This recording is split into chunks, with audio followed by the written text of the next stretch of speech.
स्वामी सर्वांना श्री स्वामी समर्थ। धनलक्ष्मी कुंचन सेवा कशी करायची, कुठले कुठले साहित्य वापरायचे, नियम काय आहे, हे सगळं आजच्या व्हिडिओमध्ये थोडक्यात सांगणार आहे। कारण खूप दिवस झाले धनलक्ष्मी कुंचन सेवा आपण कशी करावी, कोणते कोणते पदार्थ घरातले वापरायला हवे, हे सगळं मागच्या व्हिडिओमध्ये सांगितलेलं, पण आता त्याला बरेच दिवस झाले। आज ऑफिसमध्ये ही पूजा करताना लक्षात आलं की तुम्हाला हा व्हिडिओ करून दाखवते। तर आपण डायरेक्ट पूजेकडेच वळूया, कारण ही सेवा करायला शक्यतो किती वेळ लागतो असाही प्रश्न येतो। तर अर्धा तास लागतो, पण व्हिडिओ अर्धा तासाचा होणार नाही, तो मी तुम्हाला दाखवेलच थोडक्यामध्ये। पण काही मध्ये जे माहिती असते ना, महत्त्वाची माहिती, ती तुम्हाला ऐकायची आहे, त्यासाठी व्हिडिओ पूर्ण बघावा लागेल। व्हिडिओ पूर्ण बघितला तर तुमच्या प्रश्नांची उत्तरं तुम्हाला मिळतील, नाही तर अर्धवट व्हिडिओ बघितला तर तुम्हाला गोष्टी समजणार नाही। मग तुम्ही 4 वेळा कॉल करून 4 वेळा मेसेज करून विचारतात, हरकत नाही आहे त्यामध्ये सुद्धा, पण केलेल्या व्हिडिओच्या मागे सुद्धा काहीतरी मेहनत असते, तुम्हाला तुमच्यासाठीच असते, म्हणून तुम्ही तो व्हिडिओ संपूर्ण बघावा, संपूर्ण व्यवस्थित ऐकावा, हीच आमची अपेक्षा असते। तर आता बघा, हे जे धनलक्ष्मी कुंचम आहेत जे तुम्हाला आमच्याकडून मिळतं, यामध्ये श्रीयंत्र आहे। श्रीयंत्राची पूजा कधी करायची, कुंचम कसं भरायचं, हे सगळं सांगितलं जातं। आता हे जे कुंचम आहे पूर्णपणे पारंपरिक आहे। आता इथे मी माझं स्थान केलेलं आहे जिथे आपण कुंचमची पूजा करणार आहोत। तर त्या ठिकाणी आपण जे कुंचम सेटमध्ये वस्त्र देतो ते वस्त्र इथं मांडलेलं आहे। त्यानंतर या ठिकाणी ज्या प्लेटमध्ये आपण कुंचमची पूजा करणार आहोत ते प्लेट आपण इथे ठेवणार आहोत। आणि सगळ्यात महत्त्वाचं, आपण कॉईन्स देतो, तुम्हाला 5 कॉईन्स दिले जातात। ते कॉईन्स काय करायचे, काही खाली ठेवायचे का? आणि धनलक्ष्मी कुंचम सेवा करताना कॉईन्सवर आपण कुंचम कसं ठेवायचं असा प्रश्न असतो। तर ती धनाची पूजा आहे, धान्याची पूजा आहे, म्हणून आपल्याला कॉईन्स देवीला पैशांवर ठेवायचं आहे। ही देवी आहे आपल्यासाठी, ही महालक्ष्मी आहे, त्यामुळे तिला विराजमान आपल्याला धान्यावर करायचं आहे, धनावर करायचं आहे। त्याचबरोबर थोडे अक्षदा सुद्धा यामध्ये घालायचे, हळदी कुंकू अक्षदा आपण यामध्ये घालणार आहोत आणि त्यावर आपल्या धनलक्ष्मी कुंचमची स्थापना करणार आहोत। आता धनलक्ष्मी कुंचमची स्थापना करण्याच्या आधी आपल्याला याची पूजा करायची आहे। पूजा करताना याला गंध लावणार आहोत, जिथे माता लक्ष्मीच्या चिन्हाजवळ, विष्णूंच्या चिन्हाजवळ जे आहे सगळीकडे आपण गंध लावून घेणार आहोत आणि त्यावर कुंकू सुद्धा लावून घेणार आहोत, म्हणजे ह्याची पूजा।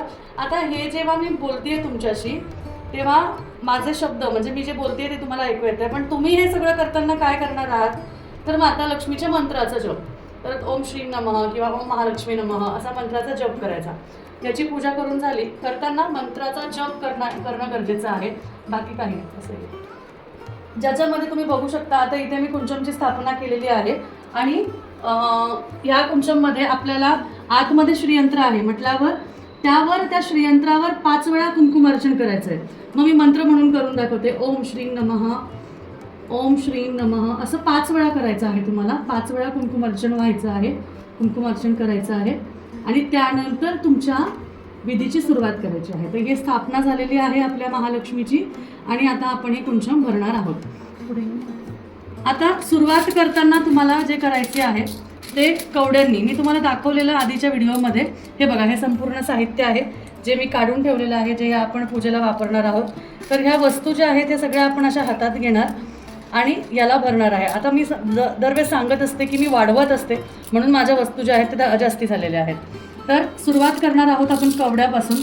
आता थोड्याशा अक्षदा आहेत ज्या आपण घालणार आहोत आणि त्यानंतर आपण अक्षदा घालायच्या, कारण तांदूळ हे लक्ष्मीला प्रिय आहे, म्हणून आपण अक्षदा घालणार आहोत। त्यानंतर कवड्या, त्यानंतर परत एकदा आपण तांदूळ। ही कसं भरायचं, तर एकदा अक्षदा, एकदा एखादी वस्तू, ठीक आहे। एकदा अक्षदा घातली, मग कवड्या घातल्या, आता परत मी अक्षदा घातल्या आणि आता आपण यामध्ये गोमती चक्र भरणार आहोत। गोमती चक्र यामध्ये अर्पण करणार आहोत, हे सुद्धा तुम्ही यामध्ये घालणार आहे।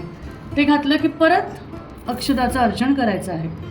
त्यानंतर माता लक्ष्मीला प्रिय आहे कमळगट्टा, तर कमळगट्टा मी सगळा घेते। आता माझ्या एवढ्या सगळ्या वस्तू का झाल्या आहेत जास्ती, का तर मी ह्या वाढवत असते। माझ्या वस्तू दरवेळेस पूजेच्या वेळेस मी एक वाढवत असते। यावेळेस काय वाढवणार आहे ते पण तुम्हाला दाखवणार आहे आणि त्यानंतर परत अक्षदा, अशा पद्धतीने अक्षदा जे आहे आपण ते भरत आहोत। यानंतर ज्या आहेत आपण आपल्या सेटमध्ये देतो लघु नारळ, माझे बघा किती जमा झाले, ते लघु नारळ आपण ह्यामध्ये घालणार आहोत आणि मग त्यानंतर परत आपण ह्यामध्ये अक्षदा अर्चन करणार आहोत। आता मोठ्या वस्तू घालून घ्यायच्या, म्हणजे मग नंतर त्या बसतात नाही बसत। घरातली वस्तू जी आपण घेतो त्यामध्ये हळकुंड यामध्ये अर्पण करणार आहोत. माता लक्ष्मीला प्रिय हळकुंड असते, त्यामुळे हळकुंड अर्पण करतो आणि मग परत अक्षदा घालायच्या. महालक्ष्मीला आवडते दालचिनी, दालचिनीचा सुवास सुगंध ते आपण यामध्ये घालायच्या आणि परत अक्षदा अर्चन करायचं. यानंतर देवीला आवडते लक्ष्मी कवडी, ती लक्ष्मी कवडीसुद्धा यामध्ये ठेवायची. परत म्हणजे एक झालं की तुम्हाला अक्षदा अर्चन करायच्या आहेत. यानंतर घरातली जी तिसरी वस्तू जी आहे म्हणजे वेलची तुम्हाला घ्यायची आहे. ही वेलची तुम्ही मसाल्यात नंतर वापरू शकता किंवा तीच वेलची तुम्ही तुमच्या संकल्पित सेवेपर्यंत परत वापरू शकता. परत अक्षदा. त्यानंतर विष्णू सुदर्शन चक्रसुद्धा या सेवेमध्ये लागणार आहे, त्यामुळे हे सुद्धा यामध्ये अर्पण करायचं आणि अक्षदा परत घालायच्या. त्यानंतर आहे घरातली चौथी वस्तू जी आहे लवंग पण आपल्याला घालायचे आहे. फक्त आता धने जे आहे धने पण घालतो, पण धने आत्ता माझ्याकडे नाही आहे म्हणून मी घातले नाही. धने पण घालायचे. त्यानंतर रत्नामध्ये मोती आणि पोवळा तो पण मी यामध्ये इथे ठेवत आहे आणि त्यावर परत अक्षदा आपण अर्पण करणार आहोत. 5 रत्न पंचरत्न आपण जे देतो ते सुद्धा तुम्ही यामध्ये ठेवू शकता आणि मग परत तुम्हाला हवं तर ते काढूनही तुम्ही अर्पण करू शकता. आता यावेळेस मी काय वाढवणार आहे तर यावेळेस मी पायराईटचा स्टोन, लक्ष्मी आकर्षित करणारा पायराईटचा स्टोन यावेळेस वाढवत आहे, त्यामुळे पायराईटचं स्टोन मी ह्यामध्ये ठेवत आहे. आता ही जी सेवा तुम्हाला जर अक्षय तृतीयेसाठी घ्यायची असेल तर नक्कीच तुम्ही आत्ताच ऑर्डर करा, म्हणजे अक्षय तृतीयापर्यंत येईल आणि तुम्हाला ही सेवा अक्षय तृतीयेला करता येईल. कारण त्याला फक्त आता 10-12 दिवस राहिलेले आहेत, 15 दिवस राहिलेले आहेत, मग तुम्ही करू शकता. त्यानंतर बघा आपण ह्यामध्ये ही 5 कमळाची फुलं देतो. ही फुलं पुढच्या बाजूला अशी अर्पण करायची. महालक्ष्मीला कमळ आवडतात म्हणून आपण पुढच्या बाजूला ही अशी मांडायची आणि त्यानंतर देवीचा अलंकार म्हणून बांगड्यासुद्धा आहेत, त्या पण आपण अर्पण करणार आहोत. चांदीची एखादी वस्तू लागते म्हणून आपण एक चांदीचा कॉईन, घरातला चांदीचा कॉईन घेतला तरीही चालेल, तो तिथे ठेवू शकता.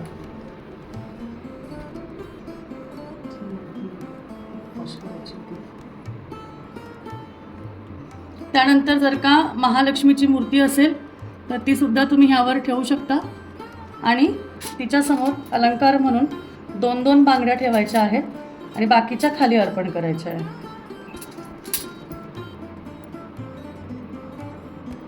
लाल, पिवळ्या आणि हिरव्या ह्या अशा बांगड्या देवीला अर्पण करायच्या आहे. आणि त्याचबरोबर माझ्याकडे एक कमळाचं फूल आहे चांदीचं, ते पण मी लक्ष्मीला अर्पण करत असते, ते सुद्धा मी इथे ठेवलेलं आहे. अशा पद्धतीने ही कुंचन सेवा आपल्याला करायची आहे. उरलेला जो अलंकार आहे तो पुढे आपल्याला इथे ठेवायचा आहे. तर तुम्हाला जो सेट येतो त्याची कशी पूजा करायची हे मी करून दाखवलं आहे, म्हणजे एक्स्ट्रा तुम्हाला घरातली काहीच वस्तू घ्यावी लागणार नाही. सेटमध्ये सगळं वस्त्र, प्लेट सगळं येतं आणि देवीला कमळाचं फूल किंवा गुलाबाचं फूल अर्पण करायचं. आता बऱ्याच वेळेस आपण हे जे मोठे कवडी आहे, मोतीशंख आहे, गोमती चक्र आहे आणि विष्णू सुदर्शन चक्र आहे, हे सुद्धा देवीला तांदळामध्ये अर्पण करू शकतो. असे मी आता सध्या ठेवलेत, पण ते सुद्धा तुम्ही अर्पण करायचे, ह्याची पूजा करायची आणि देवीसमोर मांडायची. हे झालं की देवीची ओटी आणि तिचा नैवेद्य आपण संध्याकाळी करू शकतो. अशा पद्धतीने ही धनलक्ष्मी कुंचम सेवा मांडायची, दर शुक्रवारी करायची. येत्या चैत्र पौर्णिमेला सुद्धा तुम्हाला करायची आहे. ज्या ज्या ताईंना चैत्र पौर्णिमेसाठी हवं आहे त्यांनी आजच ऑर्डर करा किंवा अक्षय तृतीयेसाठी सुद्धा करू शकता. तर साधी सोपी सेवा आहे, अजिबात अवघड नाही आहे, नियम पण खूप काही कठीण नाही आहे.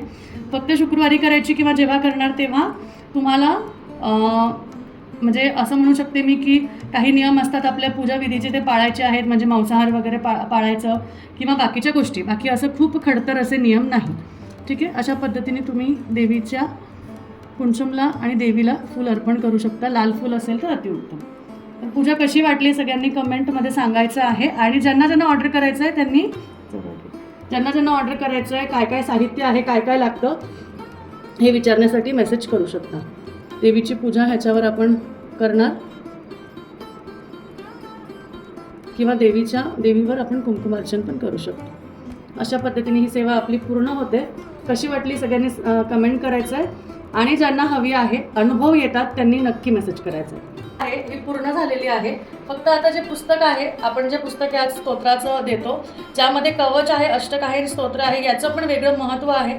तुम्ही जर का माझ्याकडून जर का ही सेवा घेत असाल तर याचं महत्त्व मी तुम्हाला 100% समजून सांगेल.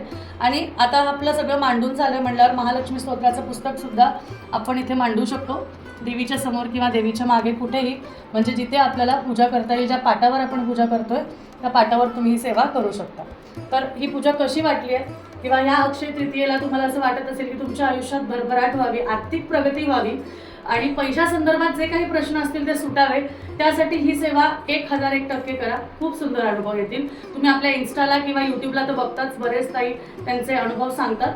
त्यामुळे नक्की आयुष्यात आला आहात तर एकदा तर ही सेवा करूनच बघायची. जसं म्हणते ना मी की आयुष्यात आले तर एकदा तरी गुरुचरित्र पारायण करावं, तसंच एकदा तरी महालक्ष्मीची ही सेवा करून बघा.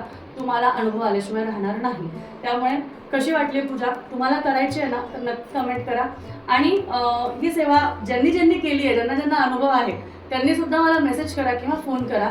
नक्कीच तुमचे अनुभव लोकांपर्यंत पोहोचले तर त्यांनाही ही शाश्वती होते की हो, ही सेवा तेवढी प्रभावी आहे. आणि त्यामुळे नक्कीच तुम्ही मला कॉन्टॅक्ट करू शकता. धन्यवाद. श्री स्वामी समर्थ.